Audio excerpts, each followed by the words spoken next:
All right, welcome, folks. Thursday, March 25th is the day today. I'm Joel, good to be with you, joined by my colleague, Tim. Tim, say hello as I spotlight myself and I spotlight you so that they can see our faces. Say hello. Yeah, it's good to see you all here today. It's fun to read down this list and honestly just start thinking about what it's going to take to get back to work and see you guys all face to face. We talked a lot about just cohort dinners, and we were talking about that before we started recording. So it'd be great to see you guys all again. In the meantime, it's good to see you here on this weekly briefing. How's my audio doing now, Tim? Is it good and clear? Yeah, I can hear you now. Okay, awesome. Yeah, no doubt. So I can see Mr. Finnegan. Are you here? There you are. Who was it that was just in? I was doing my Jumpstart weekly workshop just for the past 2 hours. It ran a little long, but the guys from Kingdom of Something in Amsterdam and Berlin were asking everyone in the group, "Hey, when are we going to get together and have dinner again?" So yes, we're definitely all looking forward to that. But I don't know, Tim. It's going to be a minute. I mean, I'm hopefully going to see you in Los Angeles shortly, but when do we get to go back to see our friends in Europe or Australia in person? I say we should be the leaders here, Joel. We should be bold and just get out there and start doing it, even if. Well, my second vaccine. My second vaccine dose is almost in the veins, so I'm getting closer. I'm trying. All right, sign us up. Let's go. And yes, that was my camera battery dying, so bear with me, everyone. Okay, Tim, let's get into our topic today because we only have 30 minutes and we want to be able to get to like some questions and conversation and stuff. This was the genesis of this topic, the pivotal producer role. It came from you, Tim, this week. And then also from my current group in Jumpstart, we were talking about the question of how do we command premium pricing? And ironically, we talked about things like, well, you want to separate creative from sales. And we talked about using persuasive policies. We talked about charging for emotional contributions rather than based on revenue gain or savings. I mean, all of these concepts.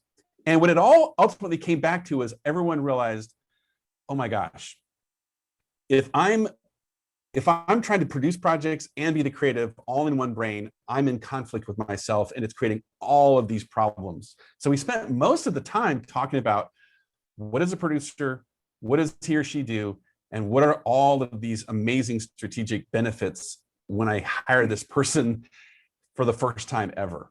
And the people that had recently hired a producer or they went back and talked about when they hired their first producer and how it changed everything. It was really hard to sum it all up. So that's my story of why we got into this topic. What's your version? Well, for me, I think I've easily had 3 people, if not 4 people, reach out to me just in the last 10 days and ask me about a producer. Could I recommend someone? They wanted me to analyze someone that they had in their business to see if that person could step up into like a senior production role. And it really started for me defining what the producer role is. I have this saying that, you can hire a producer, but sometimes you have to make your own producer. Right. And just started to define like what that role specifically means for your company and what that role that person's going to play in your company. Because you're right, there's the part that divides the job into the 2 pieces where you have the creative aspect, which takes a lot to oversee, to have some vision, make those elements, get the composites right, get the edit right. It's just a lot of moving pieces that we all know, like it really sits inside of our head, and we have all this work shifting around and kind of always finding a place. But then there's this other part where it's tracking, it's setting up expectations, it's proactively working ahead, anticipating issues and navigating those issues. There's just a lot of great support that comes from a production role. But honestly, there's this other part the producer plays to the third leg of the stool, which is when the lead comes in, when the sale starts to happen, and having someone that supports the salesperson, getting out the bid, talking through the projects, understanding and discerning if this is the right project for us, finding those resources to say yes. I mean, there's a lot of anticipating and working ahead even on the salesperson side. So when you have all those 3 legs working, that producer role becomes very, very critical. And if you don't have that role, there's can be lost revenue, lost opportunity, hurt projects, not getting things done. So it really does start to have a very pivotal position in the company. Yeah, there was a lot of talk today about how many people are having problems with things like clients changing scope, 11th hour revisions, clients making ridiculous demands, and how do I say no? And we really traced it back to, again, if we're being honest, like you kind of suck at producing. Like you're not managing expectations in a proactive way at all times in a way that serves the client. And you're wanting to badmouth your client and blame it on them. But as we know, if you're the creative entrepreneur, like it all ultimately comes back to you because you set it up that way. And that was my encouragement. So then the next question people started asking was, okay. How do I hire my first producer? Like, where do I find this person? And how do I train them? And how do I get over this hump called, I don't think I can afford this person, because do I just have to come up with $50,000 or $100,000 more a year? And I now have this new cost. How do I pay for that? Yeah, you know that starting with a producer or even hiring the more senior ones, if you've been in business for 15 years or for 15 months, all of us have to ask the same questions about producers. There's no doubt, and I believe, what we first recognize about a production person, someone coming from the production arm, is that the person's a doer. And we recognize that they're a doer. Hopefully they're very resourceful. I believe specifically they have to be very resourceful. As a partner to the creative, you want them to be able to understand what the creative vision is, and then be able to go out and, the producer is make the product. So like go out and find the resource, find the mechanism, plug in people, hire them, negotiate the rate, get it paid for. All those aspects that actually bring that idea to reality, put that product out there and make it a reality, is a very resourceful person. So we have that doer aspect of it, and I think that most people understand that and want the doer to do things. What we know about doer people is there are those that will do what you ask them to do, and then there's people that are anticipating and do beyond what you even would expect them to do. Without a doubt, 100%, if you find the second category, that's the person you want to hire. The first one really becomes more of a burden to you and your company. They're willing to do whatever you ask, which might seem really, really great at first. You're not getting any arguments. The person fulfills all the needs, but the lack of anticipation really will start killing your company. And they're not a clear partner to sales or creative as we want them to be. So that doer person in a proactive way is really what we'll say like the Rev Think way. And it's projecting things, always projecting things into the future. Is the true job of that doer.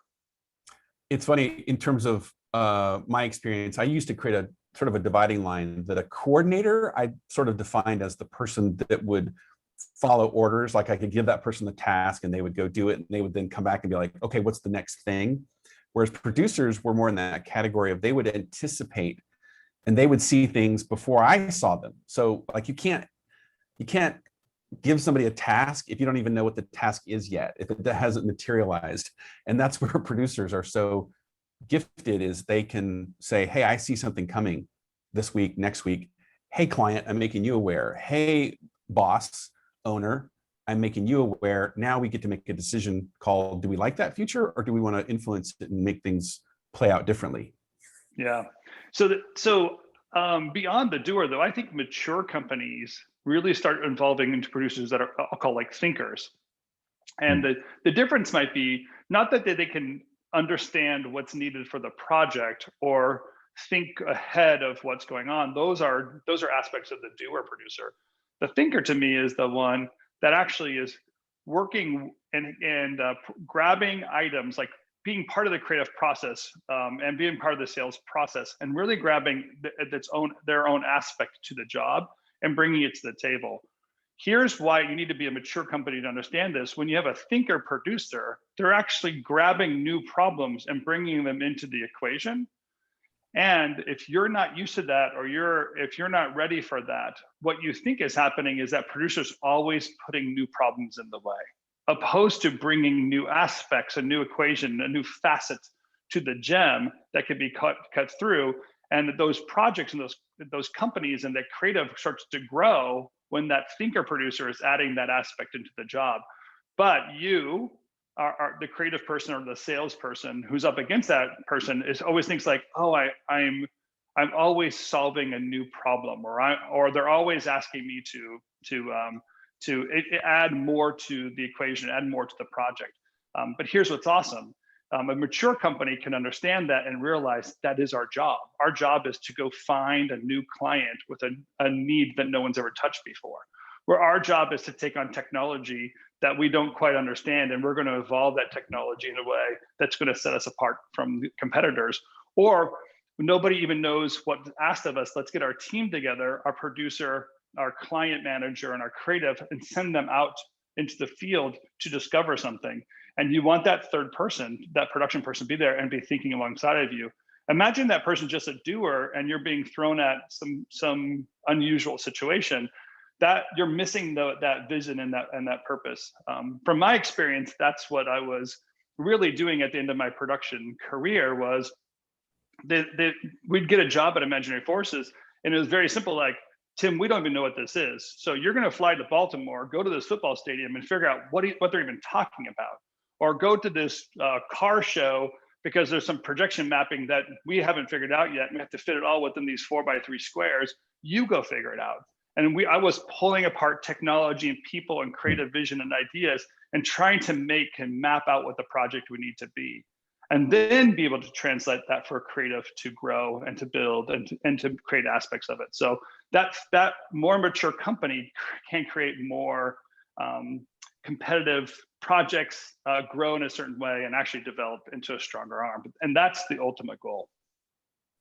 So I'm kind of curious to maybe drag our friend Gareth into this conversation. But Tim, I'm just noticing the interesting thing you said there is if I'm the creative company, I'm like, I would send a creative to the stadium. I would send a creative to the auto show, right? But if you're sending a producer, like, what does that tell you about the thinking behind ascertaining the problem, the opportunity? Like, why would you send a producer to be boots on the ground that early in the process of a potential project? Yeah, so the term I use is like lean in, right? I mean, at some point you're basically saying, we're gonna do this come hell or high water. We don't even know what this is. So we're gonna have to get our A game on and go figure out all the aspects of this project. And that to know and to trust that the team you're sending out there can take care of those things that are necessary to make the project successful. And just the look of it, imagine, on the most basic level, you have this really amazing creative vision, and then you have no technologist to execute it, or you have no resource pool to come alongside and be willing to break the project apart in the pieces that you need to. Or even crazy enough, somebody that says, hey, I've read about, a producer mind is reading ahead and like, I've read about this technology, maybe this is the answer. And one of my favorite moments in production was, it's so old technology now, I know how old I sound, but at the time we had heard about this data sending that Kodak was coming out with that could scan footage. And we were at the very back end of a title sequence, and we needed to get digital footage fast. So we called all around Hollywood trying to figure out how to scan footage as fast as possible so we can get working on it to do the composite we needed to. And it didn't exist. So we as a production team were just persistent, calling and calling and calling. And I get this phone call one afternoon, and this guy says, hey, I heard you're looking for the data sending. I'm like, yeah, do you know where there is one? He's like, here, meet me at this warehouse. And Cinesight had set up a testing ground, and they were scanning the footage for Pleasantville. It was a film mostly in black and white being revealed in color. And they figured color was the way or the digital was the way to do it. And we got in at the very front end. I mean, it was like the spirit and a computer and our film were all just like laying all over the place. And we were truly inventing the process to get all of these shots scanned, named, moved, triggered, all that kind of stuff that now we take way too easy nowadays. But I was thinking like, that was the production team. I didn't have anybody in the creative team sitting there with me. I had the guy from film editing and myself and our lineup guy, and we're sitting there meeting after meeting trying to figure out how to have it done. but we were able to accomplish things that our competitors couldn't even touch because we were at that front end and making things work. I think that's what many of us strive for when we imagine, doing the work that we want to do. We hear that a lot with our clients. I started in my company. I became a creative. I wanted to be the creative director because I wanted to do the work I wanted to do. But really, if you don't have that stronger person in that role, you're just doing only the work that you can consistent execute, opposed to doing the work that you want to do, which is really groundbreaking, evolutionary, and taking on new challenges. I think that's way more exciting for all of us. Well, you can see I just spotlight our friend Gareth. Gareth, say hey. Hello. Hey, Gareth Booth. Hey guys, nice to see you. How's life up there in the northern realms? Oh, it's cold. I heard at the beginning of this, you were talking about almost getting your second vaccination there. We are lagging way behind you guys on that. Come on. I know. Get on board. Well, Gareth, you chimed in early on and said, I'm in the process of hiring a new producer. And I thought, actually, there's a really practical question that I thought would be kind of productive for us to potentially answer. And that is, you've had producers before. So when you go to hire a new producer, you've been through this before. What is it you look for? To try and not make the same mistakes I made last time. Okay, which were? Well, it's an interesting role, right? Because as you guys were discussing, there's so many different facets to it. So I've found like early on in the business, I really wanted someone who is very much about the reporting and keeping things on track and being responsible for driving the project forward and holding the clients accountable to what we've promised to deliver. And all of that was great. And that helped us grow to a certain point at the beginning. But then I realized, oh, there's this other side to a producer where there's like this client management piece, account management even. And, sometimes the same person doesn't have both of those. So when I went into a process of bringing on another producer, I sided more with the account management side of it. And they were awesome at like making the clients feel super good and calm and comfortable, with what we were doing. But in the back end of the reporting, it's like, wasn't quite as solid. So now when I'm looking for someone who's a little bit more well-rounded to fit into that role, and see if we can get somebody who's on that, has a love for the data side of keeping things organized, but also realizes that they spend most of their time with the clients, not our salesperson. So they also need to be driving those types of conversations. So that's more or less what I'm trying to look for now based on my learning. I think there's some wisdom there. Tim, you have to weigh in on this too. There's some wisdom there that really good producers, I never like to see a producer be a salesperson, but I also tell the owner, hey, your producer is your best repeat business generator, because I'll say if she's doing her job, I'll just say she for an example, because most producers, a lot of great producers are come from that side, that they treating the client like an account. It's like so many clients actually, they tell you they want a great result in terms of they want the project to be great. But if you screw up the process, they'll never come back. So it's almost like they're telling you, if the process is awesome and smooth and highly communicative and high touch, I'll come back to you over and over and over and over again. But that message usually comes through the producer, right? That's the whole like, oh, it's been so great working with you guys. I can't wait to work on the next thing. And that's when that producer would say, great, let me have Gareth get in touch with you and you guys can start talking about that. And that's sometimes where half of your business comes from, is really coming from those producers taking care of those accounts. Yeah, the word that comes to mind is anticipation. A person that naturally or develops a skill to anticipate what's coming up on the creative and on the production end for a client is something that's really kind of looking at and being sensitive to the words that are being used, the objectives that are needed, and then how to give comfort or security or even solve a problem before it becomes a problem. That anticipating is really some of the key.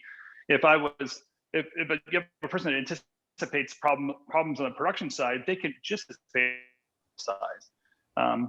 But to know that that's a skill, like, what's the interview question you're going to ask to figure out if this person is really qualified to anticipate problems? How proactive are they? And what is that internal desire to create that want or need to anticipate those issues? But I think that's the one, Joel, like I've heard the stories that you've had of your producers, and Gareth, I kind of know what you're talking about when you're looking for like what that lead would be, but really like there is something that somebody's looking ahead in that way with a sensitivity, so that they're not, only pointing at the issues or only yelling the sky is falling or only creating havoc for yourself, because they can see it, but they don't know what to do with it, so that they speak out loud and blow everyone up. That would be a disaster. Their vision is great. Their skill is low. How do I get them to anticipate and then know that they're their first line of defense? Like, keep it in, process it, and then tell us what the first solution is, or first few solutions that you might have. As a business owner, I'd say this: make sure that you're open to that and creating a safe space for that, right? So someone that's coming to you processing something because they're wondering or needing, like, let that in the door. Let that person sit in and take the time to give them the skill or knowledge or experience to walk through and process what the right results would be. That's that beginning of creating your producer, like giving that space that that person who's doing this good work has a hook to hang the place to put the concern, and that you'll process it in a safe place with them. I love production meetings for that reason. I hate production meetings that just read something off a piece of paper that we could have all read beforehand. I love production meetings that open up the issues, process them, talk about them, let people have that in its own place. So a pre-pro meeting for a project, a weekly production meeting for ongoing projects, those are great places to start building that safe space. Well, Gareth, I'm kind of curious to hear, because Tim was in a roundabout way asking this question. I'm curious if you are too. Brent asked it here in the comments that it nailed it perfectly. How do you interview for anticipation? That's a good question. I don't know if I have an answer for that one. Tim, you'd probably be the one to answer it, but why don't you take that? One of my favorite producers I've worked with, I swear it's like I knew she was the right person in the first minute and a half that we talked to her. And one of the things that she told us was her parents were entrepreneurs. And I was like, oh yeah, you're hired, right? Because there's this nature that you wanted that person of like, I naturally understand that problems happen. And I'm okay with that, like turning the messiness into orderliness. So I want to find the problem. I want to seek out what the issues are. So some of the questions or conversation I'd love to get into is like just asking or presenting something that you can feel out what their comfort level is for things that are messy. You might want to admit some of your faults. Say, honestly, it's where I think I got it wrong was I kept giving them all this work to do and they really didn't know how to work through it. And then just leave it on the table and see if that person picks it up and starts putting that thought into an orderly way that can anticipate what the issues are. Yeah, I kind of try and ask people, I try and sort out what their mindset is a lot of the times. Like, as I ask them questions about when a project gets started, what are they most concerned about happening as it begins with the client? Like, where does their mind go in those, the first kickoff meeting?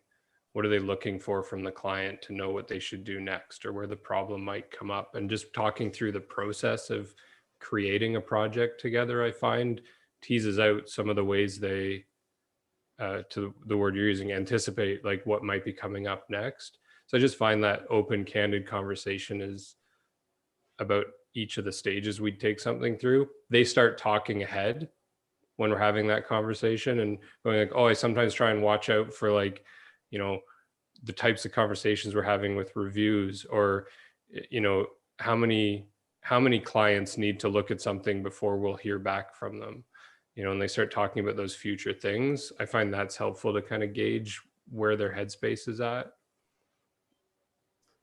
Yeah, I'm almost wondering. Yeah, you know what? One of the things I think is that. Oh, go ahead. Sorry, go ahead, Jordan. Well, it's just I think there's a delay, so go ahead. Yeah, we might be struggling with some Zoom issues here, but I love that idea, Garris. I'm wondering too if maybe even role playing might be an appropriate thing, because if I said, okay, Garris, you're the producer and I'm the client, and I'm calling you at the 11th hour, and I'm saying, hey, can we change this? Just walk me through it. Let's have this conversation and see where their mind goes and what their mindset is, what their bedside manner is. And hopefully you want them to say something like, well, I would never have gotten into this situation because before the 11th hour, I would have set this in motion and I would have created this expectation or something like that. Mm-hmm. I think we lost Tim there. Oh, Tim's on audio only, maybe. So Garris, are you, okay. What about this practical question for you, Garris? Are you just reaching into your existing network, or are you putting up a job posting? Are you making smoke signals? What's your process like just to find candidates? Yeah, I started with a wide net. We posted the job in a number of different places, and I actually pulled it down and went solely with LinkedIn. And we've done this a few times now. Definitely don't use the paid version, at least in our experience, because we got worse applicants with the paid promotion. Interesting. So what we ended up doing was we just posted it, let it sit, got a whole bunch of applicants in the first couple of days, and then I posted it out on my network. Another boost of applicants came, and then we did that with each one of our senior employees, was just let them post it when we needed another push. And then beyond that, my sales and marketing person is quite connected within the industry, so he also reached out to some of his network, which was great. And then the other thing that I've found super valuable as well is when we're getting the applicants in, I've been looking for ways of vetting them with untraditional means, kind of. So like just finding people through LinkedIn or through our networks that may know them or have worked with them in some way, and just casually asking about it. Not like a formal reference check or anything like that, just a kind of, right, hey, we're looking for this person, they've applied. What's been your experience? What do you think? And I found that's quite interesting to see just how small the world is in some ways. Like it's incredible. I've found people from various parts of the world that we've got roundabout connections to, which is great. And are you dividing the world into local candidates that are in Toronto as opposed to, well, wait a minute, this is post-COVID world. We could hire a remote producer that is not based anywhere, in Toronto, maybe not even on the East Coast.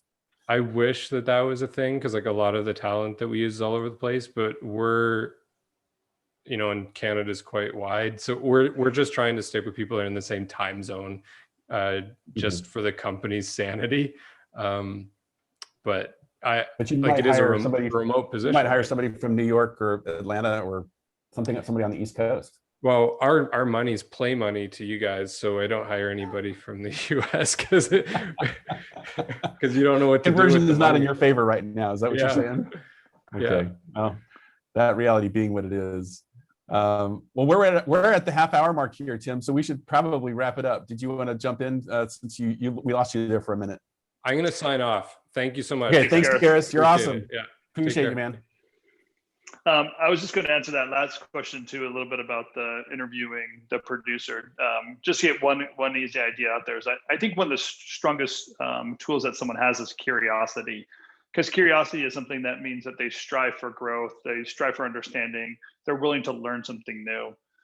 So if I took just that one idea into the idea of an interview question, one of the things I would try to figure out in an interview is how willing this person is to learn something new. Like, could I make them curious about something that they don't already know about? And that might just be introducing the idea of a book you read or an article you read in a very small way and just saying, hey, really interesting. I just read this article this morning, and this person talked about, something that's obscure possibly to your candidate, and just see if that person is at all curious. What does that inspire them to think something differently? Yeah. I think a curious best opportunities to grow in business, to invest in, and so on. I know it's a little late to answer that question, but that was what was I trying to say before I lost you on the internet. Yeah, no, it's all good. You're still you're kind of going in and out, so it's all right. I'm going to actually wrap this up by Tim. Something you and I wanted to mention to everyone here. I think most everyone here is a member of the community. Which here, if you're not, this is our fabulous community that we have for owners. And many of you may have seen a post that went up last week about the community update, where we were just basically saying, hey, we're enforcing our membership policy, which means basically it's a safe space. The people that are here are indeed owners, established creative firms. There's not just random people in here. There's not people that are just not qualified. So our whole goal is to make sure that this community is a really solid place where you can share, you can talk with other owners, you can kind of put it out there and be real and be honest and benefit from one another. So if you see that post, if you have any questions about sort of the how the membership rules are going to be enforced and so forth, feel free to message me or Tim. But it's very cool to see what's happening with the community as it just, again, very slowly growing. We're not trying to make it huge. It's really all about quality. Yeah, and we should say no one was violating it. We just realized that we want to make the community stronger. So we want people that are active. We don't want vendors, and we don't want freelancers, people looking for work. We really want someone processing these questions in a safe place that other people are on the same level as you, asking and getting answered the same questions. So we're just trying to keep it as secure as possible before we have any issues. We're anticipating what issues might be and solving the problems. Well, I'm going to anticipate right now, Tim, what you usually say. This is usually the moment when you say, hey, RevThink exists to help you thrive in business, life, and career. So I'm going to steal your line. You took the words right out of my mouth, Joel. All right. Well, thanks everyone for being part of the weekly briefing here today. We'll see you in the community. And until next week, Tim, stay safe and have fun there in Southern California.